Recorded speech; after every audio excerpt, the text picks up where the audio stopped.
Une petite histoire de guerre, chapitre 15. J'avais peur. J'étais surexcitée. Je me sentais un peu fou. Malgré la promesse faite à maman de revenir tout de suite, je ne voulais pas rater une chance de revoir l'amiral. Impossible de savoir où diable nous allions. J'avais un bout de couverture sur les yeux. Je rebondissais dans tous les sens comme un paquet, au point de m'imaginer ne plus être qu'un morceau de Robert, une espèce de grosse cloque sur son dos. Puis, il m'a laissé tomber par terre. L'amiral se dressait au-dessus de moi, les yeux aussi rouges que les deux autres. Il paraissait de mauvaise humeur.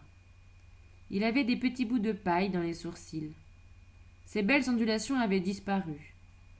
Ses cheveux étaient en broussailles et un tel mépris se lisait dans ses yeux que j'ai compris. Je ne connaîtrai jamais le privilège de redevenir clochard, même pas pour 1 minute. Je vous ai pas trahi, amiral, je le jure sur toutes les tombes des Américains de Bataan. Nous étions dans le bois au nord des jardins de la Victoire. Je reconnaissais l'endroit. C'était l'un de nos anciens campements. Ceci est un tribunal, a dit l'amiral. Je suis le juge. Robert et l'élan sont les jurés. L'amiral, je peux vous expliquer. Fermez-la, Mr. Dalton, on vous donnera une chance de vous défendre. Je dois d'abord m'adresser aux jurés. L'amiral avait les mains dans le dos et son gros ventre pointait en avant. On aurait dit un pirate. Même couché à ses pieds comme je l'étais, je me sentais encore fière de lui. Messieurs les jurés, cet enfant surgit de nulle part et vient nous supplier de l'aider, affirmant qu'il est un pyromane à la recherche d'un abri. Cet abri, le lui avons-nous refusé? Non, ont répondu les deux clochards maigres. Il nous a montré un animal en bois sculpté, un renard. Amiral, ai-je dit, c'était un loup. Objection retenue, un loup miniature qu'un vagabond lui avait donné en témoignage de gratitude pour un certain geste de générosité à l'égard de ces mêmes vagabonds. Cet enfant, ne l'avons-nous pas bien recueilli? Si, ont répondu Robert et l'élan. Et n'avons-nous pas découvert à notre grand chagrin que les patriotes nous sont tombés dessus, que ces odieux hommes masqués, que ces odieux hommes, il les connaissait au point qu'ils lui faisaient des clins d'yeux? Mais si! Et n'est-il pas normal d'en conclure que les hommes masqués se sont servis de Mr. Dalton comme d'un appât, qu'ils l'ont envoyé dans le parc pour nous débusquer et nous attirer dans leur ignoble piège? Mais si, amiral, mais si! En ce cas, quel est votre verdict? Coupable! Et l'amiral m'a regardé avec de la cruauté plein les yeux. Vous allez devoir en subir les conséquences, Mr. Dalton. C'est pas juste, je savais pas que les patriotes appartenaient à l'équipe de foot de mon école. Ils sont pas mes amis, pour eux j'existe pas. Ils ne daignent même pas me dire bonjour. Ils m'ont dit bonjour, je les ai entendus, a dit l'amiral.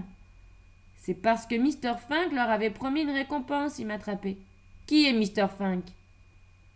L'homme dont j'ai essayé de brûler la maison. Annoncez-lui les conséquences, a dit Robert. 10$ par semaine. Quels 10$? Les 10$ qui vont servir à votre subsistance, qui vont vous empêcher de mourir de faim. Pourquoi pas 1 million? Où est-ce que je pourrais bien trouver 10$ par semaine? Voler, a dit l'amiral. Mais je suis pas un voleur. Alors apprenez à en devenir un, parce que sinon nous mettrons le feu au jardin de votre maman, nous mettrons le feu à votre école, nous mettrons le feu à Mr. Fink. Je commençais à perdre tout respect envers l'amiral. Je suis sûr que vous le feriez, Mr. Harvey Winters White. L'amiral a cligné les yeux. De qui tiens-tu ce nom? De l'inspecteur Brunovic de la brigade chargée des cambriolages. Où as-tu rencontré ce type? À l'école. Il voulait me faire signer un rapport sur mes nuits dans le parc. Il avait une photo de vous en uniforme de prisonnier. Mr. Dalton vous manque de respect, a dit l'élan. Passez-moi le couteau de Robert. Pas de couteau, a dit l'amiral. Et qu'est-ce que c'est que cet inspecteur qui vous a raconté? Hein? Eh bien, il m'a dit, dis-je, que Vous veniez de sortir de Sing Sing. C'est un ignoble mensonge. Comment aurais-je pu sculpter le petit loup ou jouer aux échecs avec votre père, Robert? Robert, l'élan, cela fait combien de temps que j'habite ces collines? Des années, hein, amiral, des années et des années. Et quel est mon nom, mon seul nom? L'amiral. Bien, le débat est clos. Harvey Winters White n'existe que dans l'imagination d'un inspecteur. L'amiral s'est baissé pour me soulever du sol. Les pores de sa peau ressemblaient à des marques de variole. Je ferai du mal à votre maman, Mr. Dalton, je lui en ferai. Vraiment. Nous vous suivrons jusque chez vous, depuis votre petit jardin pur. Je vous apprendrai ce que c'est que d'être réellement pyromane. Je vous ferai brûler votre maman dans son lit et votre maison. Répétez-moi vos instructions, Mr. Dalton. Je n'ai pas pu m'empêcher de me mettre à pleurer. 10 $ par semaine.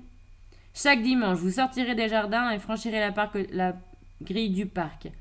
Nous vous ferons signe, soyez-en sûrs, et si vous courez à la police, nous vous transformerons en orphelins de père et de mère, c'est clair? Et maintenant, retournez de là où vous venez.